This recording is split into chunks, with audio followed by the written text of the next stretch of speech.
بسم اللہ الرحمن الرحیم۔ السلام علیکم فرینڈس، آپ جہاں بھی ہوں گے اللہ کے حفظ و امان میں ہوں گے۔ میں جو ویڈیو آپ کے ساتھ شیئر کرنے لگی ہوں مارچ 2022 صفحہ نمبر 1 حال دل۔ تو اسٹارٹ کرتے ہیں۔ بسم اللہ الرحمن الرحیم۔ ایڈیٹر کے قلم سے جو میں نے دیکھا، سنا اور سوچا، حال دل ایک سانپ کا سچا واقعہ جس نے نسلوں کو ڈس لیا۔ قائرین، میرے پاس سارا دن دکھوں، غموں اور مصائب کے مارے کیس آتے ہیں اور میں واقعہ سننے کو ملتے ہیں۔ نسلوں کا دکھ انسان کو دیمک کی طرح کھا جاتا ہے۔ بندہ اپنا غم تو برداشت کر لیتا ہے لیکن نسلوں کا دکھ اور غم برداشت نہیں کر سکتا۔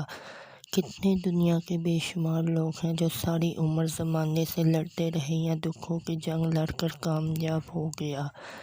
قرضوں میں حالات کی بندش نے، مشکلات کی شدت نے، مسائل کی الجھن نے انہیں کبھی بھی جھکنے نہ دیا، لیکن نسلیں واحد ہیں اور خاص طور پر اولاد جو انہیں جھکنے پر اور مانگی موت یا اپنی موت مرنے پر مجبور کر دیتی ہیں۔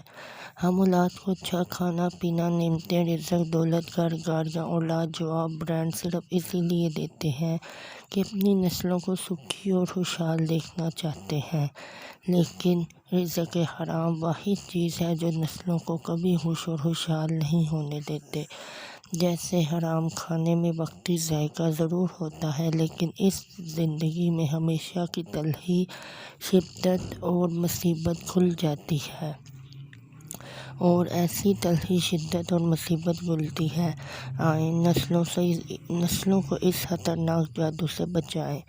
میرا شعبہ رازوں کا ہے، وہ راز جو سینے میں اور حتیٰ کہ قبروں تک چلے جاتے ہیں اور کوئی کسی کو نہیں بتا سکتا۔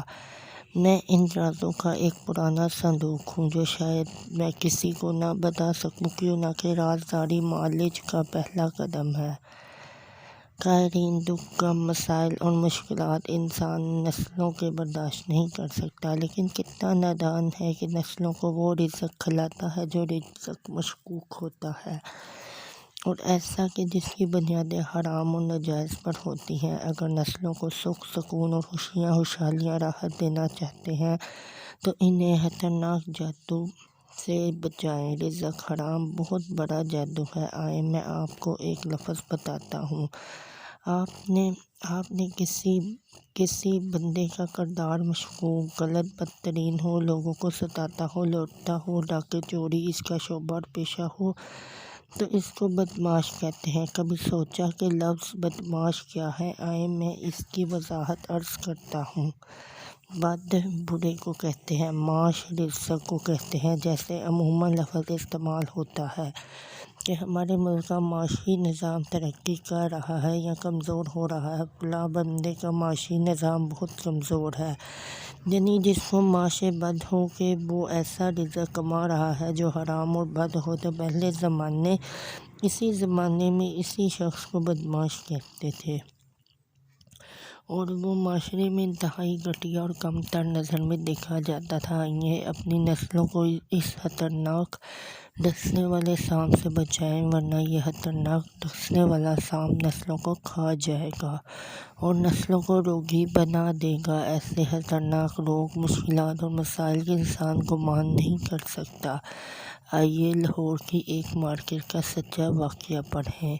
ایک سچا واقعہ لاہور کا لکھتا ہوں۔ کیا خیال ہے ہم احساس کر سکتے ہیں، اور یہ سچا واقعہ بھی اس شخص کا معلوم ہوتا ہے کہ قدرت اس کو اپنے قریب کرنا چاہتی تھی اور قدرت اس کو متوجہ کر رہی تھی۔ آئیں قدرت کی توجہ کو اس واقعے کی وضاحت سے دیکھتے ہیں۔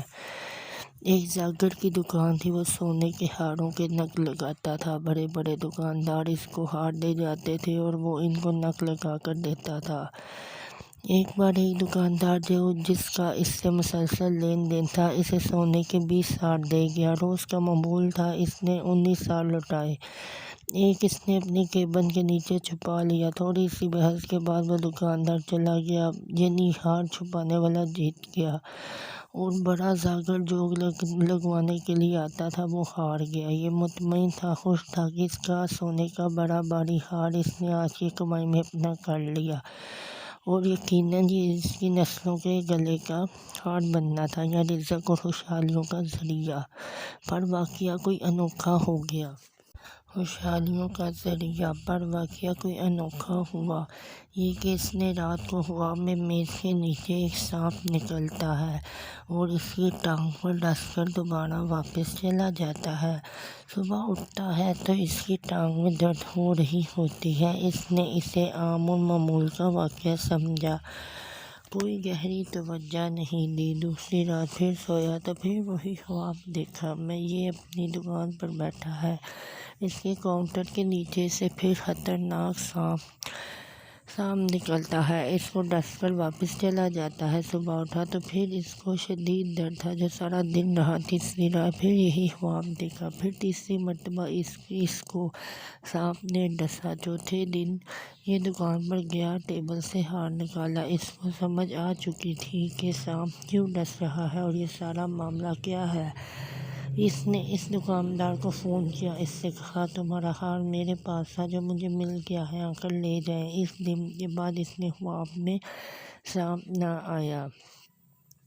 شاید وہ سید سعادت مند نیک روح تھی۔ قائرین، شاید وہ سید سعادت مند نیک روح تھی۔ میرا رب حال کے کائنات دنیا کی بڑی مصیبتوں اور تکلیف اور مسائل سے بچانا چاہتا تھا، اس لیے تھوڑی سی تکلیف دنیا میں دے کر اس کو تنبیہ کر دی۔ یاد رکھیں، کوئی شخص اگر حرام کھا رہا ہے اور اس کو حرام ہضم ہو گیا اور بظاہر کچھ نہ ہوا بلکہ مزید حرام کی تلاش میں ہے، تو معلوم یہ ہوتا ہے کہ وہ کسی بڑے حادثے کا انتظار کر رہا ہے۔